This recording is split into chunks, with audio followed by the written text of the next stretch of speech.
सरकारी कंपटीशन 24 में आप सभी प्यारे मित्रों का स्वागत है, आप सभी प्यारे बच्चों का स्वागत है। हमारे साथ हमारे कुछ पुराने छात्र जुड़ चुके हैं जो कि आज इनका इंटरव्यू होने वाला है कि ये 2 सालों से सरकारी कंपटीशन ज्वाइन किए थे, इनके अंदर क्या क्या इम्प्रूवमेंट हुआ, कौन कौन सा विषय इनका तेज़ हुआ और किस किस विषय में इनका मन लगने लगा। तो ये सारी बातों पर आज डिस्कशन होगा। हमारे साथ जुड़े हैं सत्यम सिंह जो पिछले साल कक्षा 10 के छात्र थे, सोमनाथ तिवारी कक्षा 10 के छात्र थे, राजन गुप्ता कक्षा 10 के छात्र थे। अब ये लोग फर्स्ट ईयर में आ चुके हैं, तो मैं बारी बारी से इनका इंटरव्यू लूँगा और हम लोग ये जानने की कोशिश करेंगे कि इनके अंदर कुछ इम्प्रूवमेंट हुआ कि नहीं हुआ। पीछे कुछ हमारे जो बच्चे बैठे हैं क्लास 10th के छात्र हैं जो इनका भरपूर सहयोग कर रहे हैं इंटरव्यू में। तो सत्यम सिंह जी, क्या आप तैयार हैं इंटरव्यू के लिए? जी सर। ठीक। तो मेरा पहला क्वेश्चन आपसे ये है कि जब आप सरकारी कंपटीशन ज्वाइन किए थे, 2 साल आपको ज्वाइन किए हो गया, क्या आपके अंदर इम्प्रूवमेंट कुछ हुआ पढ़ाई में? बहुत ज़्यादा। अच्छा, क्या आपकी इंग्लिश कैसी हुई, तेज तर्रार हुई? बहुत तेज हुई है इंग्लिश। अच्छा, जब स्टार्टिंग में आप पढ़ने आए तो क्या आपको मैथ में इंटरेस्ट आता था? नहीं, पहले नहीं आता था, लेकिन अब पढ़ने में ज़्यादा इंटरेस्ट आ रहा है मैथ। अच्छा, तो यानी आपके अंदर मैथ में इम्प्रूवमेंट हुआ? बहुत ज़्यादा। अच्छा, और आप ये बताइए, जैसे कि 2 साल पहले कहते थे कि सर साइंस सर याद करना पड़ता है ऐसे वैसे, तो आज 2 साल पढ़ने के बाद, क्लास 9 10 पढ़ने के बाद, क्या आप आज भी साइंस याद करते, रट्टा मारते हैं? नहीं, हम नहीं रट्टा मारते हैं। यानी आप साइंस को अंडरस्टैंडिंग करना सीख गए, साइंस को समझना सीख गए। अच्छा, कुल मिला के बताइए कि आप बनना क्या चाहते हैं फ्यूचर में? वही फार्मेसी करके डॉक्टर। हाँ, तो इनका देखिए सत्यम सिंह है जो अभी फर्स्ट ईयर में है, इनका डॉक्टर का सपना है। तो मेरे सभी यूट्यूब सब्सक्राइबर जितने भी आप लोग हैं, मेरे सहयोगी साथी हैं, आप लोग इनको ढेर सारा आशीर्वाद दीजिए कि ये अपने लाइफ में डॉक्टर का पद हासिल करें। और इसी दौर पे जो है हम आगे बढ़ते हैं। अगले हमारा जो इंटरव्यू का क्रम है वो है सोमनाथ तिवारी जी का। और बहुत बहुत धन्यवाद, आभार सत्यम सिंह जी आपने। हम सोमनाथ तिवारी जी से पूछना चाहते हैं, जब से आप सरकारी कंपटीशन ज्वाइन किए आपके अंदर कुछ इम्प्रूवमेंट हुआ? Yes sir. अच्छा, आपको भी ज्वाइन किए हुए लगभग 2 साल हो गया। ये भी सोमनाथ तिवारी 2 सालों से सरकारी कंपटीशन ज्वाइन किए हैं। बताइए, आपके अंदर इंग्लिश में इम्प्रूवमेंट हुआ? Yes sir. अच्छा, जब स्टार्टिंग में आप आए थे बेटा सरकारी कंपटीशन में, तो क्या आपको इंग्लिश आती थी? नहीं सर, नहीं आती थी। बहुत इम्प्रूवमेंट हुआ आपकी वजह से। अच्छा, तो क्या आपको इंग्लिश बोलना आ गया? जी सर, आ गया। अच्छा, ये इंग्लिश बोलना भी जान गया, क्योंकि जब स्टार्टिंग में लोग आए थे, ये लोग यूपी बोर्ड के छात्र थे, तो ये लोग बहुत अधिक डरते भी थे कि सर कैसे याद होगा, मुझे बहुत याद करना पड़ता है, क्योंकि इन क्लास 8 की हैबिट थी याद करने वाला। तो मैं इनको समझाया कि बेटा कुछ चीज़ें ऐसी होती है जो अंडरस्टैंडिंग की चीज़ें होती हैं, जो समझा जाता है और समझ के लिखा जाता है। जैसे साइंस की कुछ चीज़ें हैं, इंग्लिश की हैं, मैथमेटिक्स की हैं, तो इनके अंदर इम्प्रूवमेंट हुआ। अच्छा, क्या आप साइंस आज भी रट्टा मारते हैं? नहीं सर। साइंस में इम्प्रूवमेंट हुआ? Yes sir. अच्छा, उम्मीद है कि आप साइंस को न्यूमेरिकल भी सॉल्व कर लेते होंगे? जी सर, न्यूमेरिकल सॉल्व हो जाता है। अच्छा, बहुत बहुत अच्छा लगा ये आपकी बातें सुन के। तो सोमनाथ तिवारी जी, मेरा लास्ट क्वेश्चन आपसे ये है कि आप फ्यूचर में बनना क्या चाहते हैं? सर जेईई मेंस 12th के बाद। अच्छा, आईआईटी की तैयारी करना चाहते हैं। तो अभी ये देखिए, सोमनाथ तिवारी अभी मैथ से ये टीकर में स्टडी कर रहे हैं नेताजी सुभाष चंद्र बोस इंटरमीडिएट कॉलेज पर, जो राष्ट्रपति से पुरस्कारित स्कूल है। और वहाँ पे ये पढ़ते हैं मैथ सब्जेक्ट लेना बेटा, मैथ का सब्जेक्ट लिए हैं। और हमारे वहाँ भी ऑनलाइन पढ़ते हैं। अभी तो ऑफलाइन सारा बंद है, बस इन लोगों को इंटरव्यू के लिए बुलाया गया। अच्छा, तो ये बताइए कि जब आप स्टार्टिंग में पढ़ने आए थे, तो जैसे मान लीजिए पब्लिक के बीच में खड़ा होकर बोलना, बच्चों के बीच में खड़ा होकर बोलना, क्या आपको डर लगता था बोलने में? Yes sir. अभी आप अच्छे से बोल पाते हैं? Yes sir. यानी आपके सेल्फ कॉन्फिडेंट का विकास हुआ? यस सर, सेल्फ कॉन्फिडेंस बढ़ गया हमारा। अच्छा, यानी कि कुल मिला जुला के आपके अंदर इम्प्रूवमेंट हुआ कि नहीं हुआ? यस सर, इम्प्रूवमेंट हुआ आप ही की वजह से। अच्छा, ठीक है।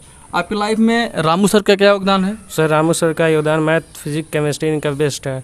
इनका मैथ सबसे ज़्यादा बेस्ट रहता है, क्योंकि कोई भी टीचर अभी तक इनके जैसा भी पढ़ाया नहीं है मैथ। लोग कहते हैं फार्मूला याद करो, इसके अलावा बोले कि सर फार्मूला रटाते नहीं है, बनाना सिखाते हैं। रामू सर को हम बोलेंगे सर आप मैथ और अच्छे से, और हम लोग जितना हो सके उतना सरल में समझाने का प्रयास कीजिएगा। अच्छा, बहुत बहुत धन्यवाद सोमनाथ तिवारी जी, इसने अपनी बातों को शेयर किया, बहुत बहुत धन्यवाद। तो इसी क्रम में अगला हमारा इंटरव्यू होगा राजन गुप्ता से, जो पिछले साल ये 9-10 से पढ़ रहे हैं हमारे वहाँ, और ये शुरू में आए थे तो बहुत ही वीक छात्र से। ये बात सभी हमारे विद्यार्थी जानते, जितने भी हमारे सरकारी कंपटीशन के छात्र थे और जितने भी हमारे ऑनलाइन माध्यम से जुड़े जो विद्यार्थी, वो सब जानते थे इनके बारे में। और ये बताइए राजन गुप्ता, जब आप स्टार्टिंग में ज्वाइन किए थे शुरू में, तो क्या आपको मैथ आता था? नहीं सर, एक भी नहीं आता था मैथ। अच्छा, साइंस आता था? नहीं सर। इंग्लिश भी नहीं आता था बहुत। अच्छा, तो आपके अंदर इम्प्रूवमेंट 9th में हुआ कि 10th में हुआ? सर 9th में ही हुआ। 9th में इनके अंदर इम्प्रूवमेंट हुआ। अच्छा बेटा, आपको सबसे अधिक किस सब्जेक्ट में अच्छा लगा कि हम मैं इस सब्जेक्ट पे कमांड कर सकता हूँ? कौन सर सा? मैथ। तो मैथ आपका इम्प्रूवमेंट हुआ। अच्छा, इंग्लिश आपका इम्प्रूवमेंट हुआ बेटा? बहुत ज़्यादा सर। अच्छा, इंग्लिश ये अभी देखिए ये पढ़ते हैं फर्स्ट ईयर में, ये घर पे कोचिंग भी पढ़ाते हैं बच्चों को, 1 से लेकर 8-9 तक पढ़ा देते हैं कोचिंग। इनका इंग्लिश काफ़ी बढ़िया हो चुका है क्योंकि ये इंग्लिश से फोकस ज़्यादा करते हैं और इनका इंग्लिश इम्प्रूवमेंट भी हुआ। तो ये कुल मिला के ये जो बच्चे हैं 2 सालों से हमारे वहाँ पढ़े और मेहनत से पढ़े, तीनों टॉपर बच्चे अभी इस साल के टॉपर बच्चे रहे। 9th में 10th में कोचिंग में टेस्ट हुए, बच्चे टॉप भी किए थे, ऑनलाइन वाले टेस्ट में सब टॉप किए थे। तो राजन गुप्ता आपसे ये सवाल है बेटा कि ये बताइए साइंस में जैसे जब आप लोग भी आए थे शुरू में तो आप लोगों ने कहा कि साइंस सर मुझे बहुत रटना पड़ रहा है, तो क्या आज भी साइंस रटना पड़ता है? नहीं सर, जब से आपके पास आया हूँ तब से मतलब सर मैं रटता नहीं हूँ, बस सीखता हूँ। जैसे आप बताते हैं कि मतलब रटने से सर कोई फ़ायदा नहीं। सर आपका बात मानकर मैं बहुत मतलब आगे बढ़ा हूँ, मुझे बहुत कुछ समझ में आता है। मतलब आपके अंदर कुल मिला के इम्प्रूवमेंट हुआ, बातों को आप अंडरस्टैंडिंग किए और चीज़ों को सीखना चालू कर दिए तो आपको धीरे धीरे समझने आ गया। ठीक है, जैसे मेरे सभी मित्रों मैं बताना चाहता हूँ कि जैसे बहुत सारे बच्चे जो 8th तक पढ़े होते हैं तो उनको अक्सर लोग कहते हैं ये रट लो, क्योंकि उनका अभी उतना दिमाग विकास नहीं होता है। जैसे हम 9th में आते हैं, 10th में 11th में हमारा माइंड का ग्रोथ लेवल स्टार्ट हो जाता है, तो हमको चीज़ों को वहाँ पे समझने की आवश्यकता पड़ती है। अगर नॉर्मल किसी को अगर कार चलाना सीखना हो, अगर हम उसको वाइट बोर्ड पे यहाँ पढ़ा दें, लिखवा दें कॉपी पे कार चलाना, तो कभी कार चलाना सीख ही नहीं पाएगा, क्योंकि कार तो चलाना सीखना है ना कि हमको पढ़ना है। तो कुछ सारे चैप्टर ऐसे होते हैं हमारे साइंस के होते हैं, जो मैथ के, वो हमको सीखना पड़ता है क्लास में कि कैसे हम सवाल को सॉल्व करेंगे, कैसे हम किसी डेफिनेशन को डिफाइन करेंगे। तो बहुत सारा रीज़न था इन बच्चों के अंदर, जो बहुत सी कमियां थी हम लोगों ने मिलकर दूर किया। हम थे, रामू सर थे। और जैसे कि कई बच्चे परिभाषा रट लेते हैं, जैसे चाल होता है, चाल का जो सूत्र होता है चाल बराबर दूरी बटा समय होता है। तो जैसे कि नॉर्मल हम लोग इनसे बताया था कि जो दूरी होता है समय का अनुपात ही क्या है, चाल होता है, जो ये नॉर्मल सी बात है।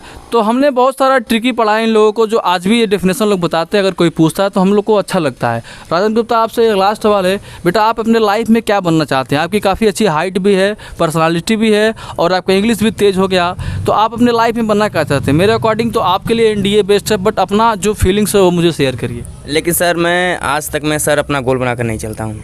अभी आपने लक्ष्य नहीं बनाया? नहीं सर। लेकिन बेटा आपको लक्ष्य तो बनाना पड़ेगा ना। सर मेरा लक्ष्य है बनने का, ठीक है, लेकिन सर मैं बताता नहीं हूँ, क्योंकि सर बताने से क्या फ़ायदा, मान लीजिए वो निकल ना पाए तो। इनकी भी अच्छी काफ़ी सोच है, लेकिन बेटा एक लक्ष्य होगा आपके मन में ना कि हमें आर्मी में जाना है, कुछ भी जाना है, तो जो भी मेरे विद्यार्थी यूट्यूब पे देखेंगे उनको तो बताना पड़ेगा ना।